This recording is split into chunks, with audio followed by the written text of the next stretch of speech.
sebelum kita ke renungan Bapak Ibu yang terkasih, mari kita bersatu di dalam doa.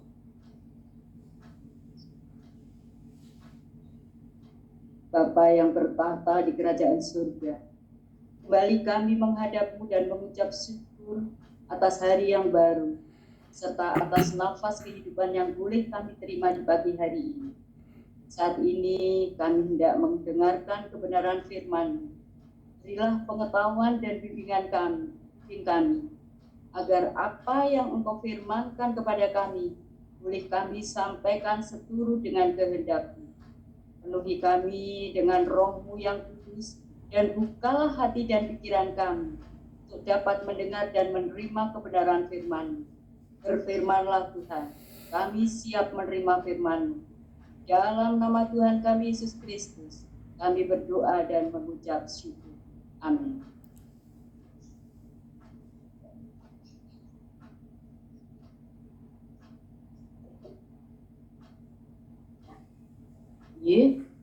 Bacaan pada pagi hari ini adalah dari Titus, diambil dari Titus pasal 2 ayat 6.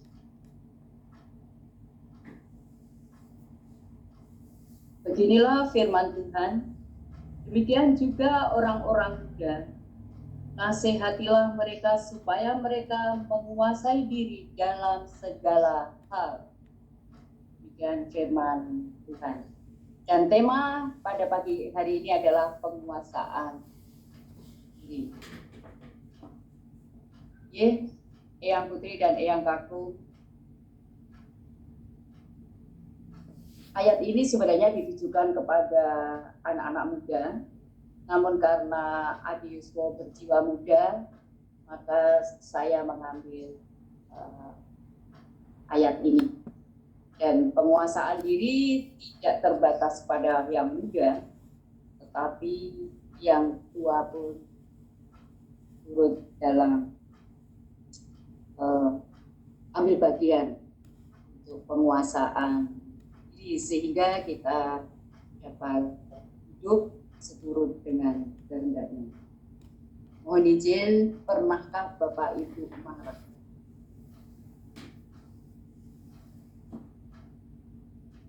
Pak Tri pernah marah, Pak Tri? Oh iya, masih di. Oh, tidak pernah, puji Tuhan. Nggak pernah, Pak. Nggak pernah, iya, puji Tuhan. Sering lah, Bu. Iya, marah itu karena masalah internal ataupun masalah eksternal, itu sering terjadi. Bahkan saat ini media santer memberitakan terkait dengan pembunuhan, dan yang sangat santer adalah Brigadir Joshua.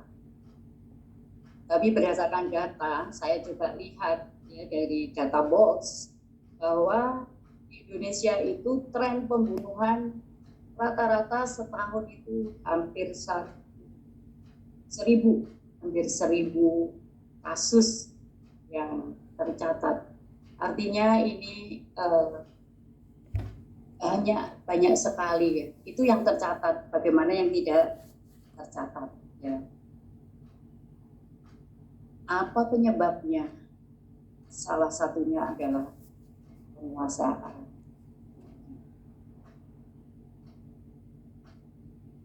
Untuk itu saya ambil tema pada pagi hari ini.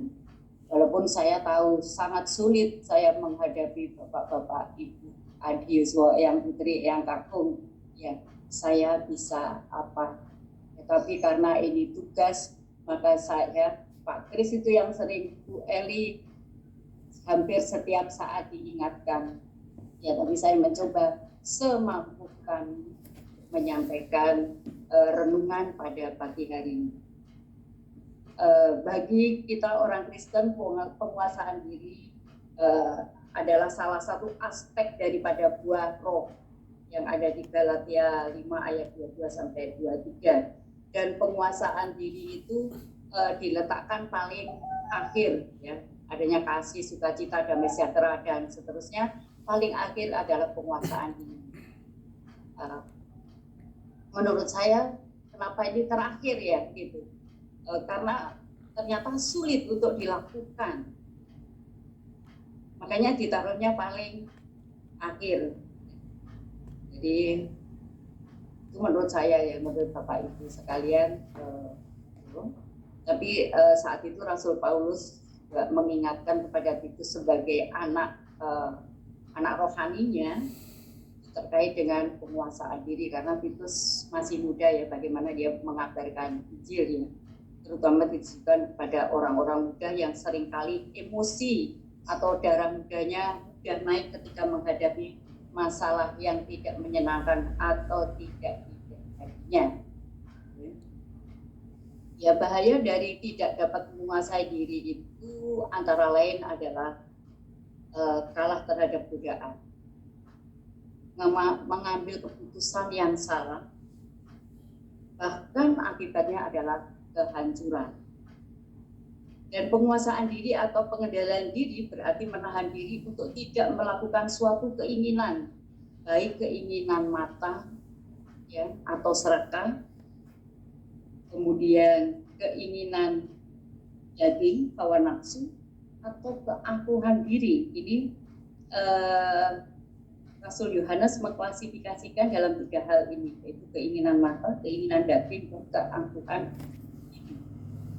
Dan yang perlu mendapatkan perhatian dalam penguasaan diri adalah pikiran. Kenapa pikiran itu menjadi pokok utama? Jika kita tidak bisa menguasai pikiran kita, maka tindakan kita pun tidak bisa dikuasai. Rasul Paulus berkata dalam suratnya di 2 Korintus 2 ayat 50. Demikian. Kami menawan segala pikiran dan menaklukkannya kepada Kristus. Artinya jika pikiran kita selalu diperbarui dengan firman Tuhan, maka perbuatan, tindakan, dan laku kita akan terarah dan terkontrol seturut dengan kehendaknya. Yang berikutnya adalah anggota kita. Misalkan tidak terkait dengan ucapan. Dalam Amsal 21 ayat 23 mengatakan, siapa memelihara mulut dan lidahnya, memelihara diri daripada kesukaran. Itu penting mengendalikan setiap kata-kata yang keluar dari mulut kita supaya tidak terjadi miskomunikasi atau sakit hati, bahkan bisa luka batin kepada orang yang mendengarkan. Walaupun kadang kita lupa bahwa apa yang saya katakan itu sebenarnya hanya guyonan, tapi ternyata orang lain menerima tidak. Yakobus mengibaratkan lidah kita ini seperti api. Lidah seperti api pada diri kita. Lidah seperti dunia yang dikuasai kejahatan dan menyebarkan kejahatan dan kejahatan ke seluruh diri kita.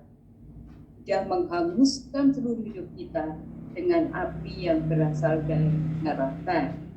Ini dari Yakobus 3 ayat 6. Untuk itu pergunakan lidah untuk membawa berkat dan bukan memberikan. Kemudian anggota tubuh kita yang lain apa? Mata. Ada tertulis di Matius 6 ayat 22 sampai 23. Demikian, mata adalah pelita tubuh. Jika matamu baik, teranglah seluruh tubuhmu. Jika matamu jahat, gelaplah seluruh tubuh. Jadi jika terang yang ada pada gelap, betapa gelapnya kegelapan. Jika kita tidak dapat menguasai mata kita, maka kita akan mudah sekali untuk terjerumus ke dalam dosa.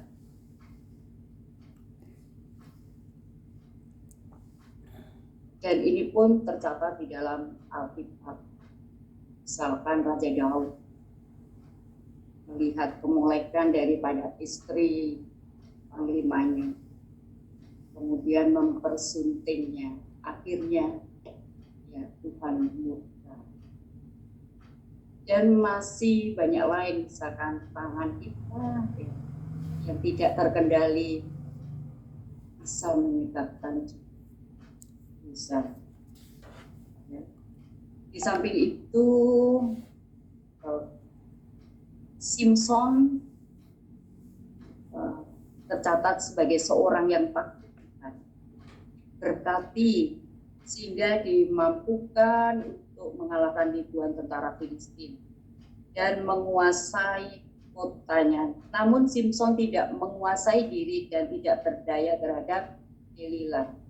Akhirnya rambutnya dipotong dan kemudian kekuatannya hilang. Kemudian ada juga Hawa tidak dapat menguasai dengan keinginan mata. Kain yang iri hati terhadap adiknya, kemudian Saul yang haus akan pujian, dan banyak lagi yang lain. Alkitab mencatat semua. Bahkan Raja Salomo mengatakan bahwa orang yang sabar melebihi seorang pahlawan. Artinya kita dituntut untuk lebih sabar. Di dalam Amsal 16 ayat 32. Orang yang sabar melebihi seorang pahlawan. Orang yang menguasai dirinya melebihi orang yang merebut orang. Memang tidak mudah. Jadi orang sabar itu tidak mudah. Bahkan setiap detik ya, terutama ibu-ibu. Saya teringat kepada Bapak Pendeta Kuku yang mengatakan bekerja atau tidak bekerja, semuanya itu ada efeknya. Tapi dari sisi rohani ternyata bekerja itu bukan hanya untuk diri sendiri, tapi itu pun pekerjaan rohani. Tapi kadang saya kan udah bekerja, tapi masih bekerja juga untuk rumah tangga, tapi masih bekerja juga. Jadi sering untuk merasa tidak puas dengan pekerjaan, walaupun tadi kalau kita kita sering mendengarkan firman, tapi kalau itu tidak dilaksanakan dalam kehidupan sehari-hari, maka ya kita tidak terkendali. Akibatnya akan marah, sakit hati di dalam ini. Karena kalau sakit hati di dalam rumah itu, internal itu lebih parah dibandingkan dengan dia.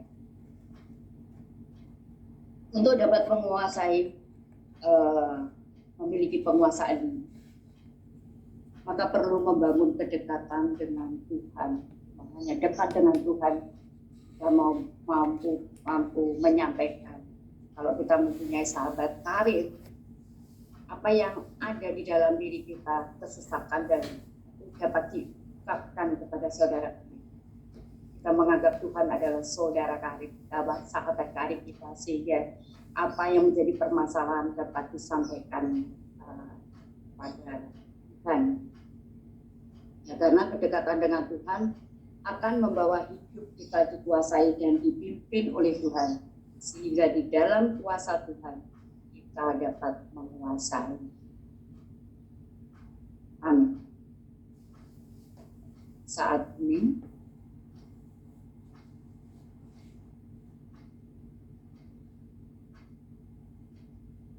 doa syafaat, mohon izin, apakah ada yang perlu didoakan? Ini ada berita duka, Bu. Iya, Pak. Ayahanda dari Pak Joko Supratikto dipanggil Tuhan. Dan kita berdoa untuk keluarganya Bapak itu, Pak, ya. Supratikto. Dan Cianjur, Bu. Cianjur. Oh, di Cianjur beliau. Kemudian doa untuk Cianjur. Oh, iya. Ayahanda Pak Joko Supratikto. Ini dari Pak Andreas Suwarno beritanya.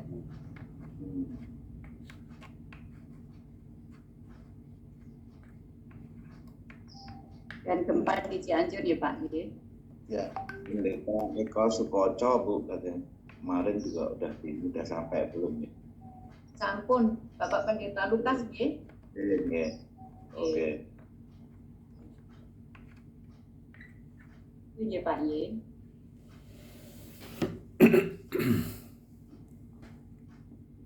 Oke, mari kita bersatu di dalam doa.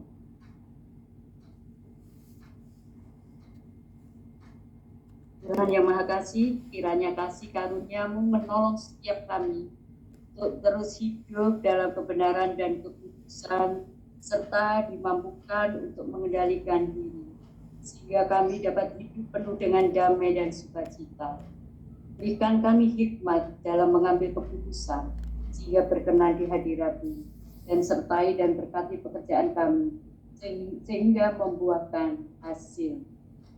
Saat ini kami berdoa untuk bangsa dan negara, untuk Bapak Presiden Joko Widodo dan Bapak Ma'ruf Amin dan jajarannya. Kiranya kasih karunia-Mu menyertai beliau Tuhan, sehingga seluruh keputusannya menjadi berkat bagi masyarakat Indonesia. Kami berdoa untuk pandemi COVID yang saat ini terus meningkat.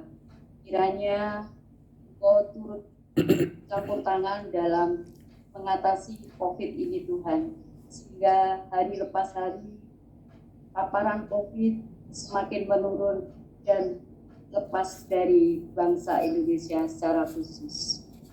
Tuhan, kami juga berdoa untuk masyarakat Indonesia, memampukan untuk selalu mematuhi prokes, sehingga tidak ada satupun yang terpapar oleh COVID. Dan juga untuk pemulihan ekonomi negara ini Tuhan, kiranya Engkau jamah dan Engkau pulihkan ekonomi kami ya Tuhan, sehingga kami dapat melakukan seturut dengan kehendak-Mu. Para pemimpin negara yang tertinggi sampai terendah Tuhan, kami berdoa kiranya Engkau berikan hikmat-Mu Tuhan, sehingga mereka Engkau mampukan dapat bekerja secara adil.